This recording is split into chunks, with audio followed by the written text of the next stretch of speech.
Hi, in this video I will talk about the Roman Surah and the verses 20 and 21. Among his proofs is that he created you from dust.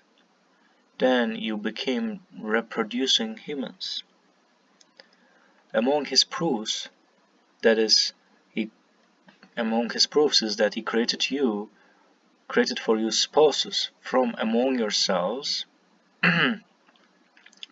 in order to have it's the same type of and it's not a different type, males and females, in order to have tranquility and contentment with each other. And he placed in your hearts love and care towards your spouses. In this there are sufficient proofs for people who would think.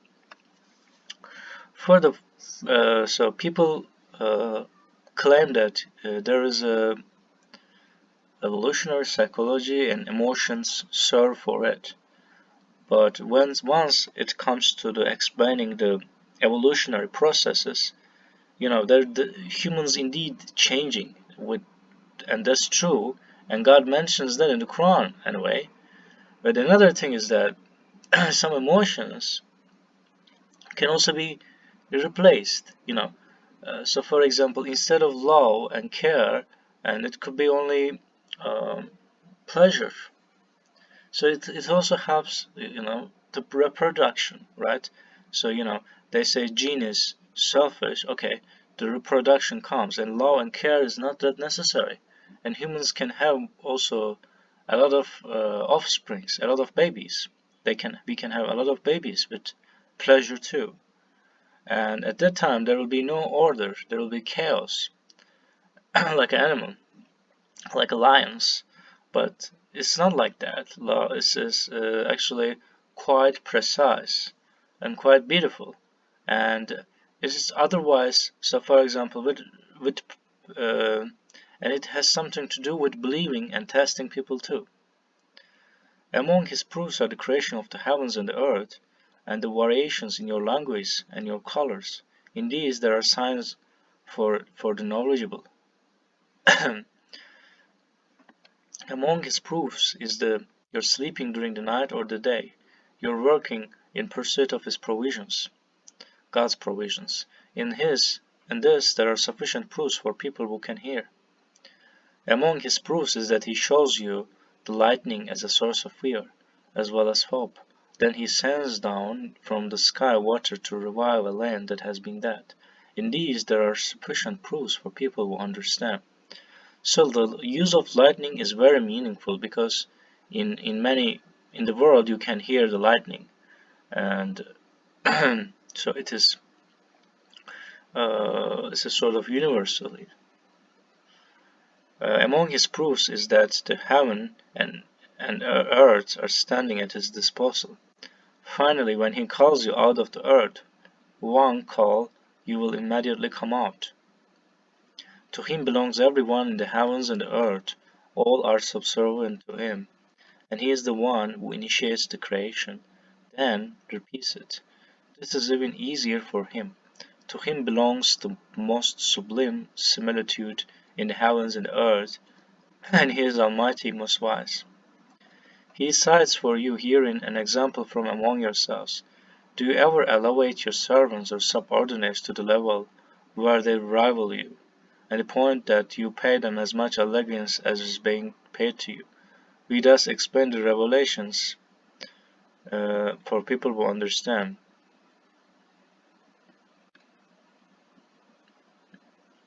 Indeed, the transgressors have followed their own opinions without knowledge. Woe and Kwangwa are those who have been sent astray by God. No one can ever help them. Therefore, you shall devote yourself to the religion of the strict monotheism. Such is the natural instinct placed into the people by God. Such creation of God will never change. This is the perfect religion. Most people do not know. So, it is interesting that the verse 30 mentions that it's an instinct. And previously, thematically, we see that there are other instincts mentioned Among his, so for example, the verse 21 is also an instinct. So it's in order to have tranquility and contentment with each other, and God created this. So without hormones, we cannot achieve this. And at the same time, without our cognitive skills, we cannot produce language and colors. It's genetic. And also, sleeping during the night is also another thing. And so, and then interestingly, God mentions, but this is the part that we don't, we so we know that it's indeed instinct, and believing in religion is also an instinct. Like once, if you stimulate some parts, then it reminds you of God. It means that we have the potential to do this, and we always, even you say that you're an atheist, you can do this by yourself. You have this natural instinct. So that's why it is beautiful and thematically meaningful. And because previously God mentioned this, and then later completed it with verse 30, and there are still other verses in this surah. We can see them. God is the one who created you. He is the one who provides for you. He is the one who puts you to death. He is the one who resurrects you. Can any of your idols do any of these things? Be ye glorified. He is much too exalted to have any partners. Disasters have spread throughout the land and sea because of what people have committed. He thus lets them the consequences of some of their works that they may return. So this is another interesting thing. So people use the water and resources very uh, ignorantly, and overuse them and cause wars and disasters. And so for example, sexual disasters spread because of them. So that's why, so humans are indeed one of the reasons why there are problems. And among his proofs is that, so still talking about in the surah, we see that proofs are mentioned many times. He sends, so we see that among his proofs. So let's see.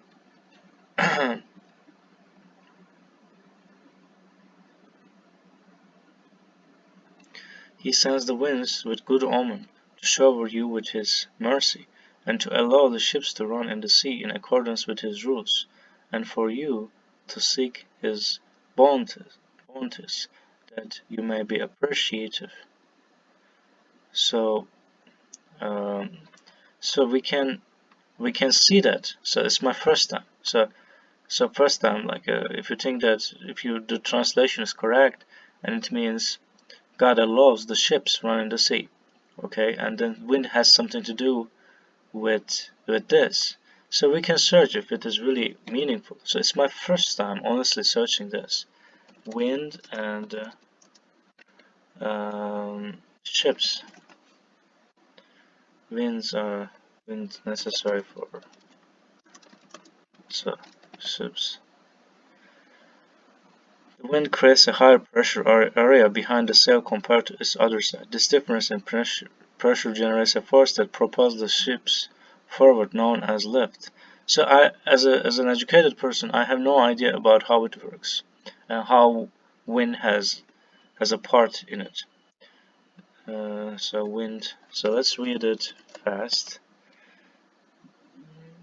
How wind-assisted shipping is on the verge of making planet coming back. Wind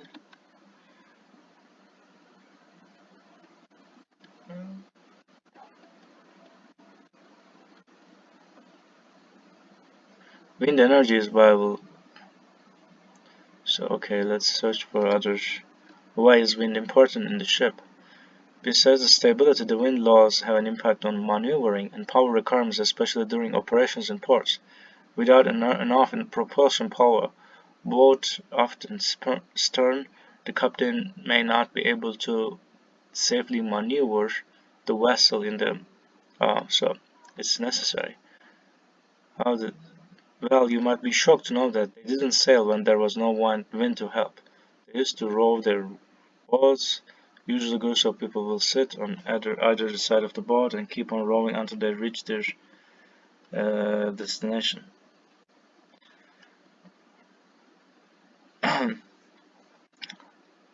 So without having the winds in your sails, the boat will not move forward. Instead, you will only drift along and get stuck in the natural. So we see that it's important. Um, so why is wind important? So